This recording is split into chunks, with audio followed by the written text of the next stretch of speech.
Bueno, mientras ponen el conector, muchas gracias por la invitación a los organizadores, al doctor López Colombo. La verdad que para mí es un honor estar aquí con ustedes. Excelente plática la del doctor Murcio, como siempre. Y hoy yo voy a hablar de un tema un tanto controversial que ha ido cambiando a lo largo de las últimas 3 décadas, desde el advenimiento del ultrasonido endoscópico, pero también de nuevas tecnologías en imagen, como es la tomografía computada multidetector, ¿no? ¿Sí? Sí. Los objetivos de la charla serán hablar de cáncer de páncreas en un panorama nacional e internacional, cuál es la importancia del diagnóstico temprano, qué herramientas tenemos en esta controversia, si son amigos o enemigos el ultrasonido y la tomografía, qué nuevos avances ha habido en ultrasonido endoscópico y conclusiones. Bueno, en México, la última estadística del INEGI es un tanto cruda y controversial y tal vez hasta un poco manipulada porque agrupa ciertos tumores a todos los digestivos como la principal causa de morbilidad por cáncer. Aquí van agregados todos y esto es lo más reciente que está publicado. También, al agruparlos por mortalidad, se ha demostrado que los órganos digestivos son los que más muertes provocan por cáncer en nuestro país. Si uno lo ve específicamente en el caso del páncreas, al igual que en Estados Unidos de Norteamérica, es la causa número 4 de mortalidad por cáncer. Aquí en esta tabla lo ven dividido por sexo. En mujeres es tercera causa y en hombres es quinta. Esto es muy parecido en Estados Unidos con una estadística más completa, cuarta causa relacionada a cáncer. La supervivencia global a 5 años de los enfermos con este padecimiento es mala, es del 6%, tiene una mortalidad alta del 71% en el primer año, solamente 10 a 15% de los pacientes serán llevados a una resección con intención curativa. Y de aquellos que son llevados a una resección con intención curativa, sí tenemos que el 25% va a estar vivo a 5 años, el 12 a 7 y el 8 a 10. Entonces, la importancia realmente es encontrar a estos pacientes para poderles ofrecer un tratamiento que realmente impacte en su supervivencia global. Amigos o enemigos, así es como tocó que me titularan la charla. Este es un caso muy representativo de lo que es una neoplasia avanzada que se originó en el páncreas. Es un caso de nuestro hospital. La neoplasia primaria está en la cola del páncreas, la pueden ver por aquí, extensas metástasis a hígado. Ahí alcanzan a ver la arteria esplénica. La vena, la verdad es que yo ya pasé varias veces la tomografía y no me es posible verla, aunque no claramente veo algo de invasión. Y no se ve claramente tampoco en esta imagen que haya ascitis, ¿no? Sí se ve aquí algo de linfadenopatía regional. El mismo caso, por ultrasonido endoscópico, nos muestra aquí, están viendo el conducto pancreático principal, más o menos a nivel del cuello, por vía transgástrica, y lo vamos a ir siguiendo sobre los vasos esplénicos para llegar a la neoplasia que está ubicada básicamente en la cola. Aquí vamos avanzando, este es el parénquima pancreático, créanme, bueno, espero que sí me crean, pero aquí están viendo el conducto y cómo avanza sobre la línea vascular. Aquí están viendo la neoplasia. Y aquí están viendo cómo tiene contacto e incluso pérdida de la interfase con la vena esplénica. Aquí hay una linfadenopatía y aquí hay líquido de ascitis. ¿Por qué traigo este caso? Porque este caso es un caso muy representativo, porque es fácil de ver, pero sin embargo ambos estudios, aún en un caso tan evidente y tan grande, nos permite ver diferentes cosas, que no están peleadas, son complementarios. Entonces, la clasificación que normalmente utilizamos ha sufrido ciertos cambios. Esta es la última actualización, el TNM. Para nosotros es muy importante poder saber el tamaño del tumor y si hay o no hay involucro, sobre todo de arterias principales, como es la arteria mesentérica superior y el tronco celíaco. ¿Por qué? Porque con esto es como podemos determinar si el paciente puede ser o no candidato a resecabilidad. Por otro lado está la linfadenopatía y la presencia o ausencia de metástasis, que en el ultrasonido endoscópico la visión es limitada. En este estudio, que es un estudio publicado ya hace algunos años, pero que es de los más grandes que hay y que ha recabado más evidencia a este respecto es una revisión sistemática que revisó los estudios de 1986 a 2004. En esta época incluso la tomografía era tomografía helicoidal, empezaban los primeros reportes de tomografía multicorte, 678 pacientes, se eligieron 11 de 22 estudios, en 9 estudios para detección tumoral se favoreció el ultrasonido endoscópico, sobre todo en lesiones menores de 3 centímetros, esto no ha cambiado. Hay reportes que mostraron que el ultrasonido era superior para detectar linfadenopatía en 5 de 8, sin embargo, cuando se hizo un análisis global de la evaluación de resecabilidad, fueron equivalentes, lo cual quiere decir que había ahí hay una mejor evaluación de T, pero en general son complementarios y son útiles ambos.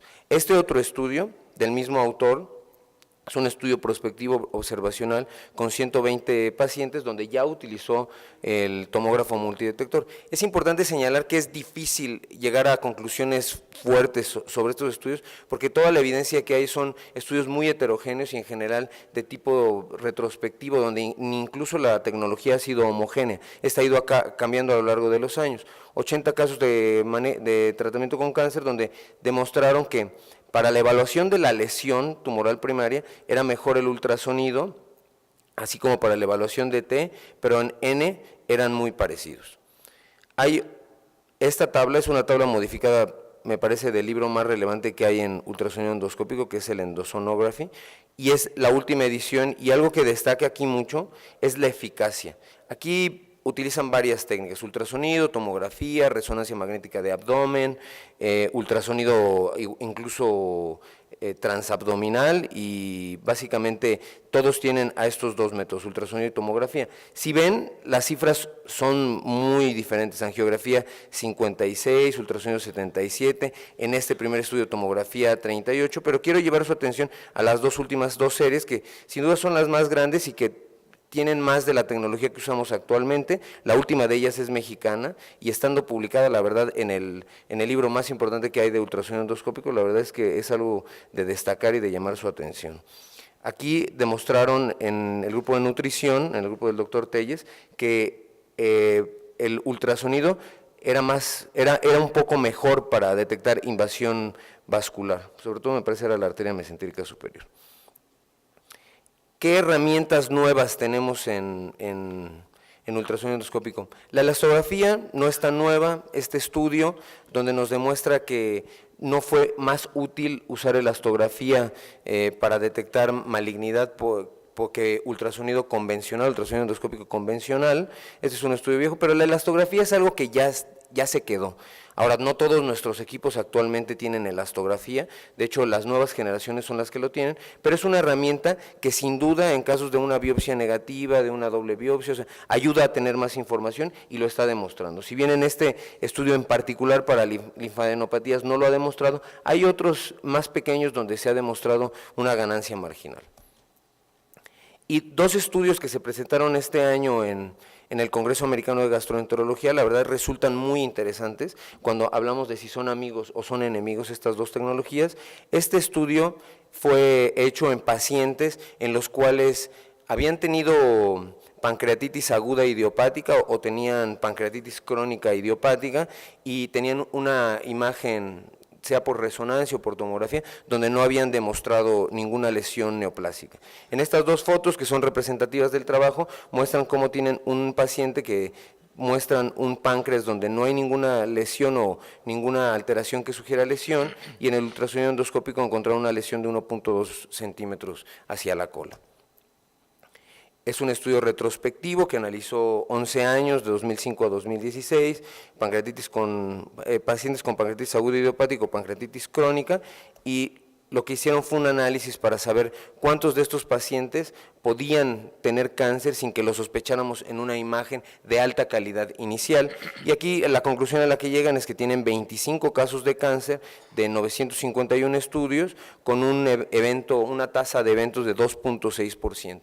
Y entonces dejan esta duda, si en todos estos pacientes que tenemos pancreatitis crónica o pancreatitis aguda sin etiología, vale la pena llevarlos a un estudio de ultrasonido endoscópico complementario, simplemente están encontrando que la pancreatitis aguda idiopática en algunos casos también es una manifestación de cáncer. Y este otro estudio que habla un poco de lo que ya nos decía el doctor Murcio, de las adyuvantes o las nuevas ayudas que tenemos en el ultrasonido endoscópico.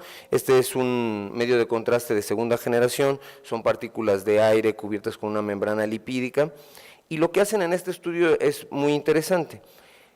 Las células normales de Kupfer tienden a fagocitar este medio de contraste en un tiempo mayor que el que se utiliza en el páncreas. Entonces, cuando ven las curvas, al minuto de su administración tienen un pico en páncreas, pero el pico hepático llega hasta los 10 minutos.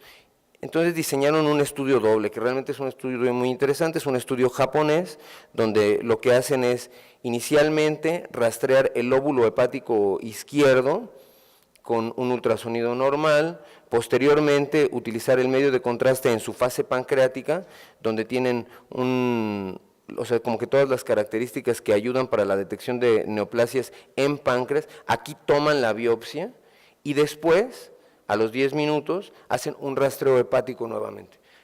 Y lo que encuentran es muy interesante, porque su apuesta es eso, a que con este medio de contraste pueden detectar metástasis que no fueron vistas ni por la imagen de tomografía o de resonancia, ni por el rastreo ultrasonográfico inicial.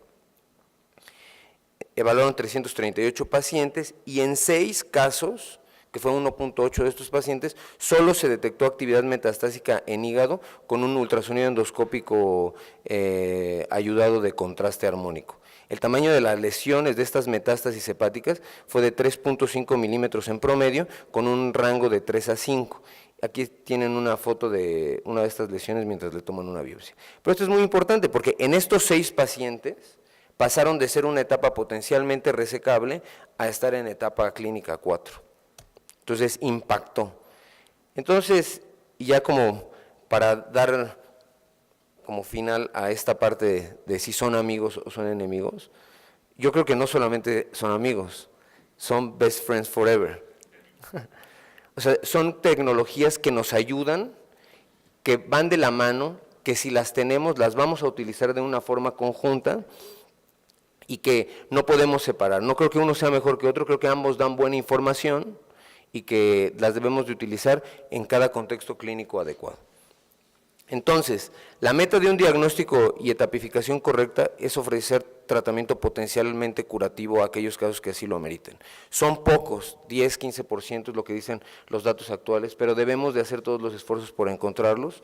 Los estudios complementarios en estos pacientes son ultrasonido transcutáneo, tomografía computada, ultrasonido endoscópico, resonancia magnética e incluso angiografía. Digo, ya va, me parece, de salida.